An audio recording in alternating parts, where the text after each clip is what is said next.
Good morning guys. तो हमारा adaptations hydrophytes के वो कंप्लीट हो गए थे। अब हमारा जो नेक्स्ट जो हमारा टॉपिक आता है वो आता है फैक्टर्स जो हाइड्रोफाइट्स को इफेक्ट करते हैं। तो देखिए हमारे जो फैक्टर्स है जैसे टेम्परेचर, लाइट, सैलिनिटी या हम कहें ऑस्मोटिक प्रेशर, ये सब क्या है, CO2 O2 कंसंट्रेशन, ये सब क्या है हमारे जो हाइड्रोफाइट्स हैं उनको इफेक्ट करते हैं। मोस्ट इफेक्टिव करने वाले ये कुछ फैक्टर्स हैं।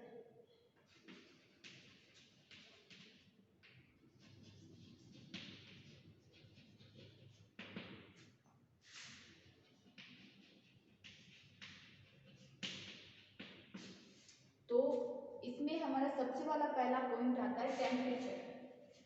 तो अब आप जानते हैं कि टेम्परेचर फ्लक्चुएशन बहुत ज़्यादा होता है पानी में। जब हम बात करें तो हम जब टेम्परेचर के बारे में पढ़ रहे थे, एबायोटिक फैक्टर टेम्परेचर के बारे में, तो हमने हाइपोलीनियन, एपिलीनियन ऐसे कुछ पार्ट डिवाइड किए थे किसी वाटर सोर्स के। देन देखिए टेम्परेचर के कारण क्या है, वाटर का बाहरी टेम्परेचर के कारण क्या है, वाटर के अंदर का टेम्परेचर भी फ्लक्चुएट होता रहता है, जिसकी वजह से क्या है प्लांट पर भी बहुत असर पड़ता है।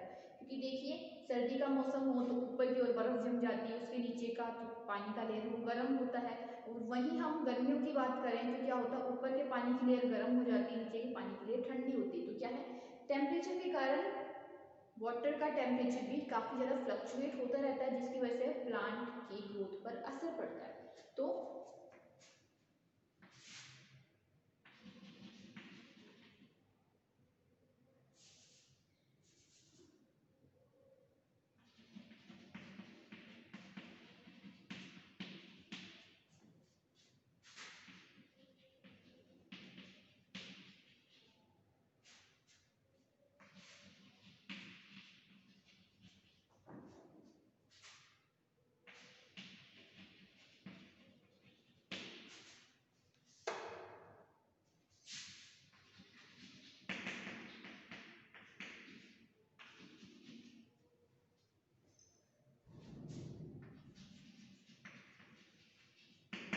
अब देखिए प्लांट अगर पानी का टेम्परेचर में फ्लक्चुएशन होगा तो उसके साथ साथ प्लांट की एक्टिविटीज पर भी असर पड़ेगा।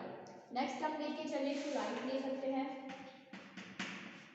तो देखिए अब किसी वाटर सोर्स में एक हद तक ही लाइट पेनिट्रेट करके अंदर जा पाती है, तो वहां तक के पार्ट को हम यूफोटिक जोन कह सकते हैं कि वहां तक के पार्ट में प्लांट में रेस्पिरेशन फोटोसिंथेसिस हो जाएगा। लेकिन उसके नीचे वाला पार्ट जिसको हम एफोटिक जोन कहते हैं उसमें क्या होता है, रेस्पिरेशन नहीं, फोटोसिंथेसिस नहीं हो पाता है, तो वहां पर क्या है प्लांट भी कम मिलते हैं।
तो क्या देखिए लाइट पेनिट्रेट एक हद तक ही लाइट क्या है पेनिट्रेट करके वाटर सोर्स के अंदर जा सकती है, जिसकी वजह से क्या है जो हमारे वाटर सोर्सेस में जोन का फॉर्मेशन हो जाता है। प्लांट सिर्फ इसी जोन में रहकर फोटोसिंथेसिस कर सकता है और अपना फूड बना सकता है। इसके अलावा प्लांट्स में क्या है क्लोरोफिल इंक्रीज हो जाता है ताकि वो आसानी से ज़्यादा मात्रा में फोटोसिंथेसिस कर पाए। ठीक है, तो ये हमारे टेम्परेचर लाइट 2 पॉइंट हो गए। नेक्स्ट हम लेके चलते हैं सैलिनिटी। आप जानते हैं वाटर सोर्सेज में हर मतलब हाइड्रोफाइट्स हर चीज वाटर सोर्स से लेते हैं। अगर वाटर सोर्स में अगर सैलिनिटी इंक्रीज हो जाएगी तो क्या है, प्लांट्स को हाइड्रोफाइट्स को फिजियोलॉजिकल ड्राइनेस का सामना करना पड़ सकता है। क्योंकि देखिए जब वाटर सोर्सेज में सैलिनिटी इंक्रीज हो जाएगी तो वहाँ का ऑस्मोटिक प्रेशर इंक्रीज हो जाएगा। तो क्या है, प्लांट बॉडी का जो हाइड्रोफाइट से जो वाटर है वो बाहर निकलकर बाहरी एक्वेटिक एनवायरनमेंट में आने लग जाएगा और प्लांट क्या है सूख जाएगा या मर जाएगा। तो क्या है, अगर सैलिनिटी इंक्रीज होती है वाटर सोर्सेज की या एक्वेटिक हैबिटेट की तो प्लांट को फिजियोलॉजिकल ड्राइनेस का सामना करना पड़ सकता है।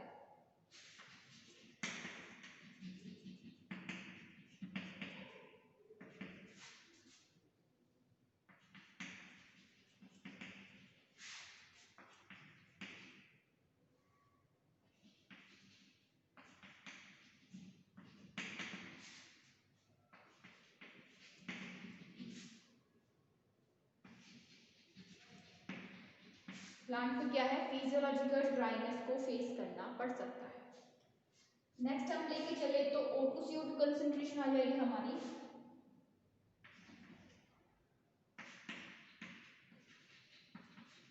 O2 CO2 कंसंट्रेशन, तो अब देखिए हमारे एक्वेटिक में या हमारे पानी में या वाटर सोर्सेज में O2 CO2 की कंसंट्रेशन है वो एटमॉस्फेयर या बाहरी एनवायरनमेंट के अकॉर्डिंग कम होती है। ठीक है, O2 की कंसंट्रेशन कम होती है, CO2 थोड़ी ज़्यादा होती है। क्योंकि प्लांट लगातार रेस्पिरेशन करते रहते हैं तो O2 को यूज लेते हैं और CO2 छोड़ते रहते हैं, जिसकी वजह से O2 की मात्रा कम, CO2 की मात्रा इंक्रीज हो जाती है।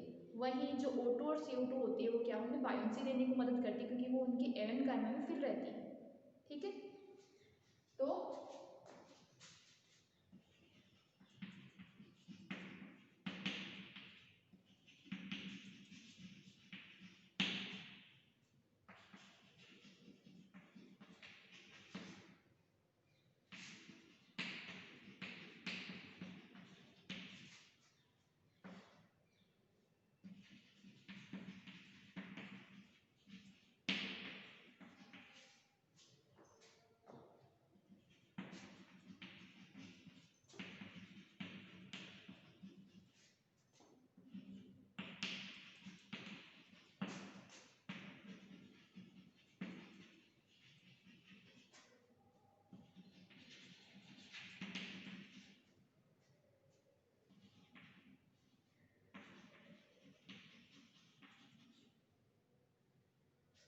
अब देखिए CO2 O2 कंसंट्रेशन एटमॉस्फेयर के मुकाबले में अलग होती है, जिसकी और हमारे वाटर सोर्स में CO2 ज़्यादा है O2 कम है, और ये सब क्या है उनकी एयर इनकम में फिर रहती है जिसकी वजह से वो बायोंसी देती है। ठीक है, तो ये हमारा चौथा पॉइंट हो गया O2 CO2 कंसंट्रेशन। नेक्स्ट अगर हम बात करें तो हमारा ऑस्मोटिक कंसंट्रेशन ऑफ वाटर हो जाएगा। अभी हम सैलिनिटी की बात कर रहे थे, ऐसे ही सैलिनिटी से मिलता जुलता एक पॉइंट है ऑस्मोटिक कंसंट्रेशन ऑफ वाटर। क्योंकि आप जानते हैं वाटर में बहुत सारे मिनरल्स प्रेजेंट होते हैं, मिनरल्स के अलावा कहीं तो डिटर्जेंट वगैरह भी मिक्स होते हैं, बहुत सारे टॉक्सिक भी मिक्स होते हैं, है ना। तो उसकी वजह से क्या होता है, प्लांट पर एडवर्स इफेक्ट पड़ता है।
तो देखिए यहाँ हमारे लिखा हुआ है वाटर सोर्सेज में बहुत सारे carbohydrate amino acid O2 CO2 और मिनरल सॉल्युबल फॉर्म में रहते हैं और इसके साथ साथ बहुत सारे पॉल्यूटेंट्स डिटर्जेंट सोप वगैरह साबुन वगैरह ये भी क्या रहते हैं हमारे सॉल्युबल फॉर्म में ही रहते हैं प्लांट में। तो वो सब क्या है मिलकर हमारे जो प्लांट की हेल्थ है उस पर क्या है एडवर्स इफेक्ट डालते हैं। तो ये हुए हमारे कुछ फैक्टर्स जो हमारे हाइड्रोफाइट्स को इफेक्ट कर रहे थे। नेक्स्ट अगर हम लेके चलते देखिए यहाँ पर हमारे हाइड्रोफाइट्स की जो अडेप्टेशंस खत्म हो गई, जो फैक्टर्स इफेक्ट कर रहे हैं वो भी खत्म हो गए। नेक्स्ट जो हम लेके चल सकते हैं वो हमारे सेकंड आता है मीजोफाइट। मीजोफाइट यानी वो प्लांट जिनके लिए ड्राई कंडीशन और वाटर या कहें एक्वेटिक कंडीशन दोनों ज़रूरी होते हैं। और इन प्लांट्स में क्या होते हैं इनके बीच के या मिड रीजन के इनमें करेक्टर्स मिलते हैं। मतलब इन्हें ड्राई कंडीशन भी चाहिए, इन्हें वाटर एक्वेटिक कंडीशन भी चाहिए, यानी प्रॉपर वाटर एबिलिटी भी चाहिए। तो अगर हम इनकी बात करें तो इन मीजोफाइट्स में हम आम को ले सकते हैं, हमारे जामुन को ले सकते हैं, सागवान को ले सकते हैं। ऐसे कुछ प्लांट्स हैं जैसे इनको हम इंक्लूड कर सकते हैं। बेसिकली जो मीजोफाइट्स है या तो ये हमारे ट्रॉपिकल रेन फॉरेस्ट में मिलते हैं या ग्रासलैंड फॉरेस्ट में मिलते हैं, ठीक है। तो उसके अकॉर्डिंग इनमें क्या है जो इनके अडेप्टेशंस हैं वो इनके हाइड्रोफाइट्स और जीरोफाइट्स उनके बीच के होते हैं। तो नेक्स्ट हमारा आता है अडेप्टेशंस ऑफ मीजोफाइट्स।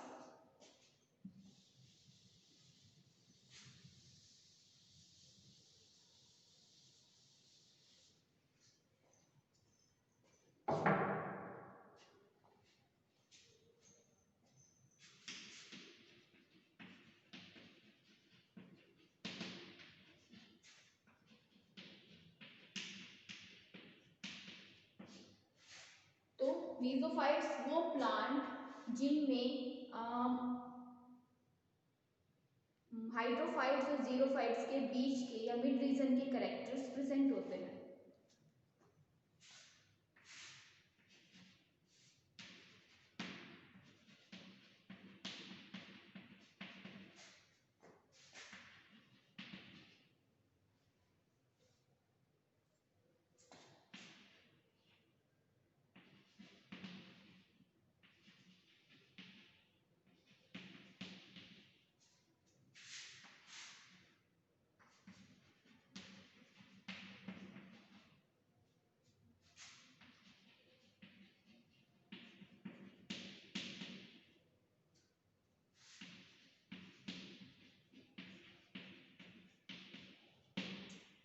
तो वो हमारे हो जाएंगे मीजोफाइट, या फिर हम इन अदर लैंग्वेज कहें तो इनकी प्रॉपर ग्रोथ के लिए स्ट्रिक्ट कंडीशन और एक्वेटिक कंडीशन दोनों असेंशियल होती है। और ये मोस्टली या तो ग्रासलैंड फॉरेस्ट बनाएंगे या हम ये फॉरेस्ट बनाएंगे, ठीक है। तो ये तो इनके हो जाएंगे बेसिक कैरेक्टर्स। तो हमारा सेकंड पॉइंट आ जाएगा फॉर देयर प्रॉपर ग्रोथ।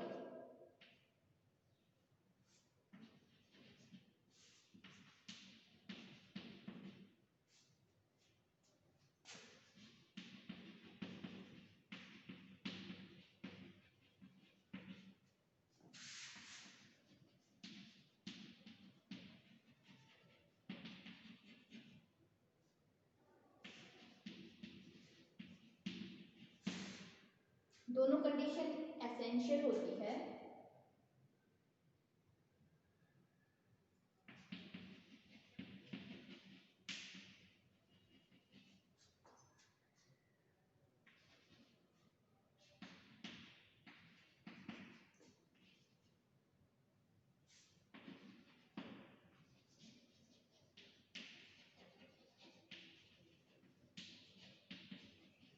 तो ये क्या है फॉरेस्ट इकोसिस्टम या ग्रासलैंड इकोसिस्टम में प्रेजेंट होते हैं। तो हम इनके एग्जांपल ले तो हमारे मैंजिफेरा इंडिका ले सकते हैं।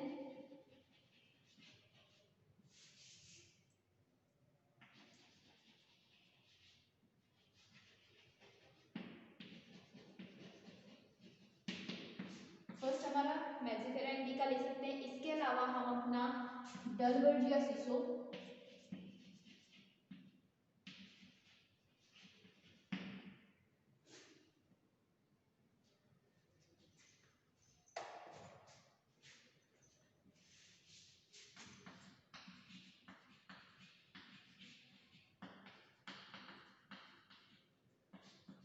ले सकते हैं। इसके अलावा हम जामुन का पेड़ भी ले सकते हैं।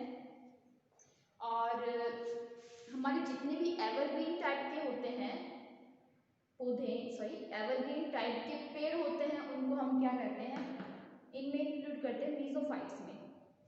अब अगर हम आगे बात करें तो इनके हम एडेप्टेशंस की बात कर लेते हैं।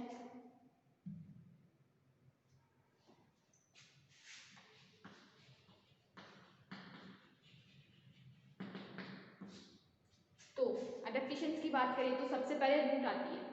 तो रूट देखिए वेल डेवलप टाइप की होगी, न्यूमरस हेयर मिलेंगे, ब्रांच्ड होगी, और हम बात करें तो रूट कैप भी प्रेजेंट होगा। ठीक है, तो एडेप्टेशन में सबसे पहले हमारी आती है रूट। रूट वेल डेवलप, ठीक है, वेल डेवलप टाइप की होती है, ब्रांच होती है। ठीक है, इसके बाद हम बात करें तो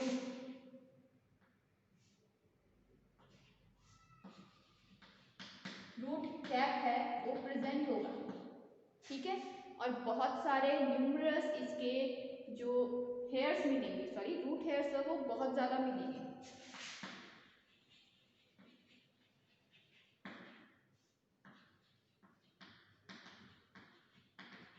न्यूमरस रूट हेयर्स। इसके अलावा xylem phloem proper vascular bundle proper develop होगा, वेल डेवलप टाइप का होगा।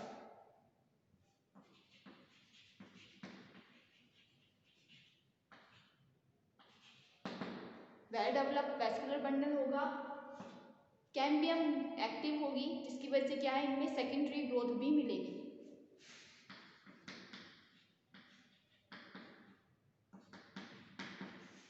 ठीक है, तो ये हो गई हमारे रूट की अडेप्टेशंस। इसके बाद हमारी आती है स्टेम। तो देखिए स्टेम की बात करें तो एरियल होगा, इरेक्ट होगा। ठीक है, मैकेनिकल टिश्यू मिलेंगे, vascular bundle well develop type के होंगे, हार्डली ब्रांच टाइप का होगा। और हम बात करें तो जो कैम्बियम की एक्टिविटी है वो भी मिलेगी। तो इरेक्ट, एरियल, ब्रांच,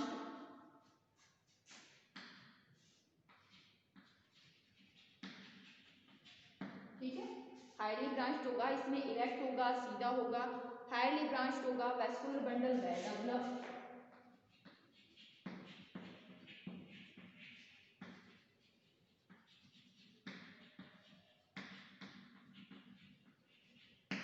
ठीक है, वेस्कुलर बंडल वेल डेवलप होंगे। इसके साथ में इसमें सेकेंडरी ग्रोथ भी मिलेगी। ये हो गए हमारे, और बात भी प्रेजेंट होगी। ठीक है, ये हो गए हमारे जो, इसके अलावा ठीक और लिख देते हैं, मोटा भी होगा काफी। तो ये हो गए हमारे स्टेम के अडेप्टेशन। इसके बाद में अगर हम लीफ की बात करें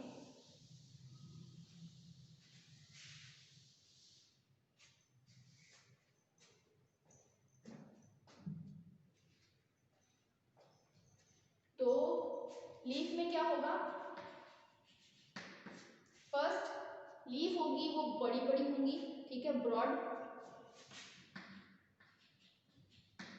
पतली मोटी कैसी भी हो सकती है, थिक थिन।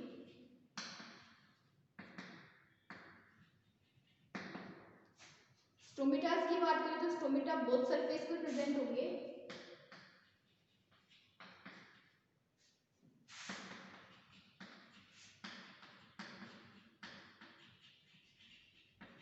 ठीक है, स्टोमेटा बोथ सरफेस पे प्रेजेंट होंगे, और क्यूटिकल की पतली लेयर मिलेगी।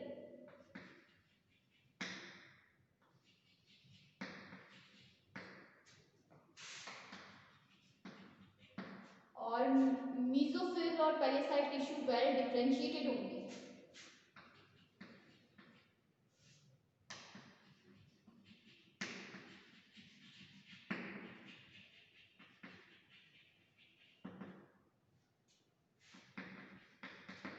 पेरिसाइट टिश्यू, मीसोफिल टिश्यू हम आसानी से बता सकते हैं, इनका आइडेंटिफिकेशन हो सकता है।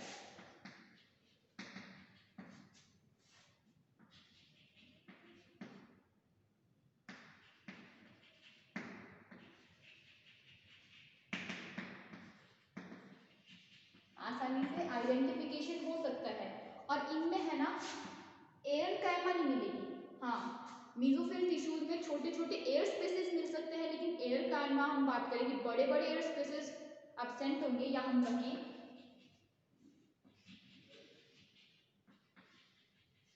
एरनकाइमा एब्सेंट होगी।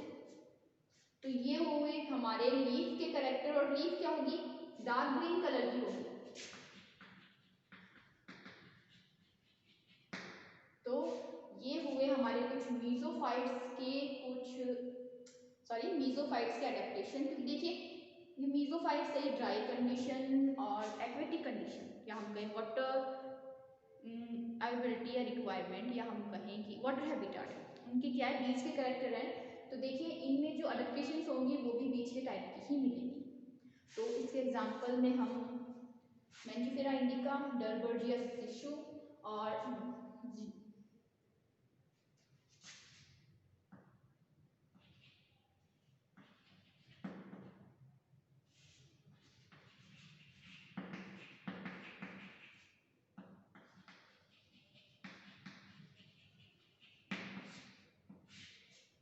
साइजियम ज़ैम्बोलिना, ये हमारे जामुन का नाम है, ठीक है, वो सागवान का नाम है, और ये हमारे आम का नाम है। तो जितने भी सदाबहार पेड़ आएंगे ना हमारे, वो क्या, अशोक का भी, वो सब क्या होंगे, हम इनमें इंक्लूड करेंगे मीजोफाइट्स में, ठीक है। तो ये हुए हमारे अडेप्टेशन। हमारे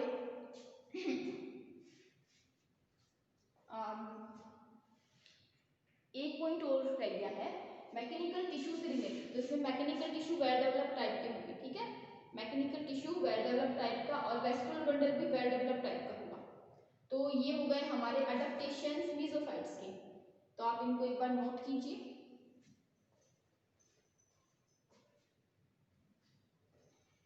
नेक्स्ट हम लेके चले तो हमारे आते हैं जीरोफाइट्स। तो जीरोफाइट्स आप जानते हैं वो प्लांट्स जो जीरिक कंडीशन में मिलते हैं, और इस जीरिक कंडीशन को भी क्या है, तीन टाइप की जीरिक कंडीशन में, या हम कहें तीन टाइप के हैबिटेट में इंक्लूड किया गया है। एक तो वो जगह जहाँ पर क्या है, फिजिकल ड्राइनेस हो, ठीक है, एक फिजियोलॉजिकल ड्राइनेस और एक फिजियोलॉजिकल बहुत टाइप की क्या है, ड्राइनेस होती है। अब देखिए कोई प्लांट, मतलब कोई प्लांट है, कोई किसी जगह लग रहा है, अगर वहाँ पर पानी की कमी है, जैसे कि हमारे डेजर्टिक एरिया में अगर वाटर स्ट्रेस कंडीशन है, तो उसे हम क्या कहेंगे, फिजिकल ड्राइनेस।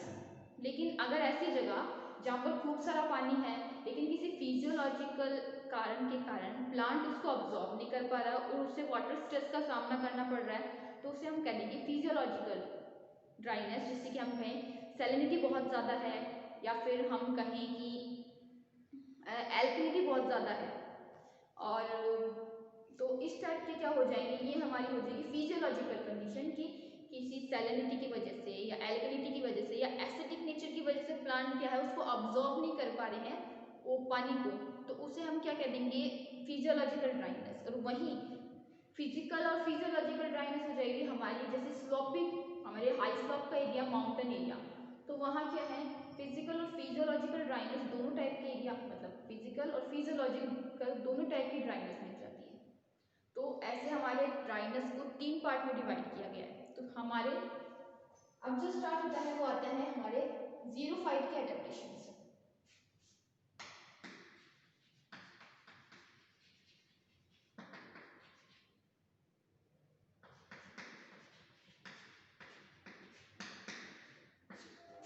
तो सबसे पहले जीरोफाइट्स यानी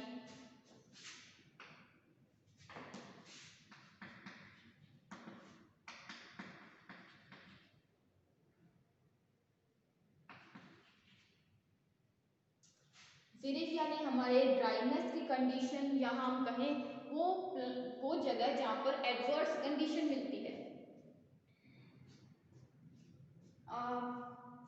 तो जीरिक वाटर स्ट्रेस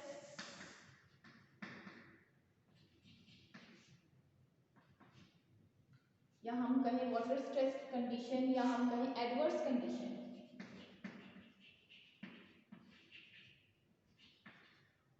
फाइटोन्स का मतलब होता है हमारा प्लांट्स। तो वो प्लांट्स जो वाटर स्ट्रेस की कंडीशन में या एडवर्स कंडीशन में मिलते हैं उन्हें हम क्या कहते हैं, जीरोफाइट्स।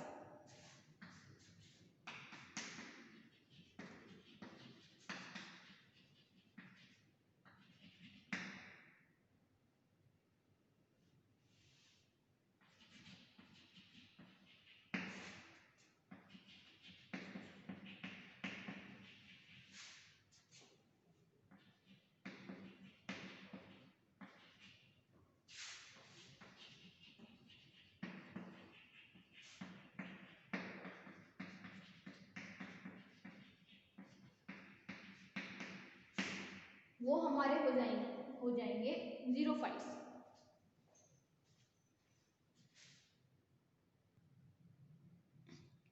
तो देखिए ये तो हो गया हमारा हाइड्रोफाइट्स रिलेटेड कि वो प्लांट जो हमारी ड्राई कंडीशन से मिल रहे हैं,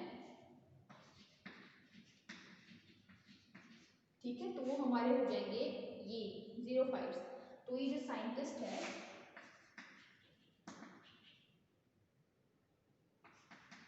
सिम्पसन, इन्होंने क्या है ये वाली डेफिनेशन दी थी कि प्लांट में वाटर स्ट्रेस या एडवर्स कंडीशन मिल रहे हैं तो वो हमारे जीरोफाइट्स हो जाएंगे।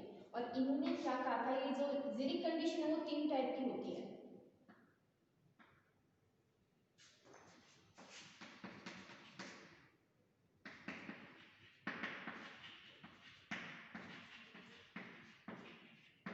जीरिक कंडीशन है वो 3 टाइप की हो सकती है। फर्स्ट हमारी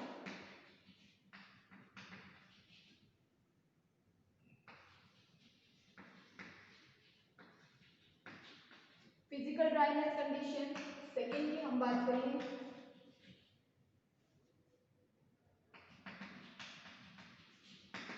फिजियोलॉजिकल ड्राइनेस कंडीशन, और थर्ड हम बात करें फिजिकल और फिजियोलॉजिकल ड्राइनेस कंडीशन। तो ये हमारी 3 कंडीशंस हैं। जैसे पहले वाले में किसी फिजिकल फैक्टर जैसे वाटर स्ट्रेस कंडीशन के कारण ड्राइनेस आ रही है तो वो हो जाएगा फिजियोलॉजिकल। जैसे किसी फिजियोलॉजिकल कंडीशन हो रही है जैसे सैलिनिटी या एसिडिटी, उसकी वजह से अगर ड्राइनेस हो रही है तो फिजियोलॉजिकल ड्राइनेस हो जाएगी। फिजिकल और फिजियोलॉजिकल ड्राइनेस का मतलब हो जाएगा जैसे कोई प्लांट है वो हाई स्लॉप एरिया में पाया जा रहा है, माउंटेन एरिया में पाया जा रहा है, जिसकी वजह से क्या है ढलान की वजह से पानी लगातार बहकर नीचे चला जाता है, जिसकी वजह से प्लांट उसको अब्जॉर्व नहीं कर पाते हैं, तो उसे हम कहते हैं। और इसके अलावा क्या है, जब पानी है लगातार ढलान से बहकर नीचे जा रहा है तो वहाँ क्या है, जो सॉइल है वो वाटर होल्डिंग कैपेसिटी की डिक्रीज हो जाती है, जिसकी वजह से क्या है पानी की कमी रहती है। तो उस जगह को हम तो ऐसी ड्राइनेस को हम बोलेंगे फिजिकल फिजियोलॉजिकल ड्राइनेस। ठीक है, तो इसके बारे में हम कल डिटेल में पढ़ेंगे।